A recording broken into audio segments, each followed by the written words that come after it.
তো সর্বপ্রথম আমরা 80-তে হিট দিয়ে এটাকে আগে 10 মিনিট রাখতে হবে, এটা হিট বেশি লাগে। 80-তে দিয়ে 10 মিনিট রাখবো, হিট উঠে গেলে 60-এ দিয়ে কাজ করব। আগে আমরা একটা চেক করে দেখি এটার হিটটা ঠিক আছে কিনা। এখানে দিয়ে জাস্ট এটা রেখে চাপ দিব, ছেড়ে দেব, সিলিং হয়ে গেছে। হিটটা আমাদের আরেকটু উঠতে হবে, সিলিং হয়েছে, লিক করবে না, কিন্তু আরেকটু হালকা হিট উঠতে হবে, তাহলে আরও ভালোভাবে সিলিং হবে। এটাকে কিন্তু আর 2 মিনিট পরে কাজ করতে হবে, এটা হিট বেশি লাগে। আবার একটু বাড়াইয়া দিই, আরও 2 মিনিট সময় লাগবে।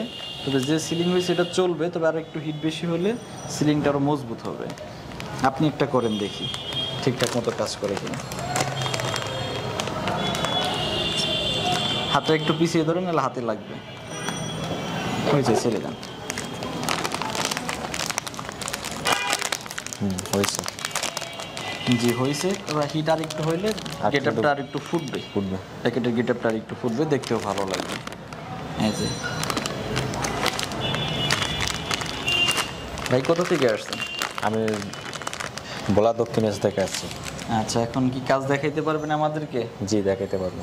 আচ্ছা, আমাদের কাছে তো পাউডার প্যাকেট মেশিন সবই নিছেন। জি। আচ্ছা।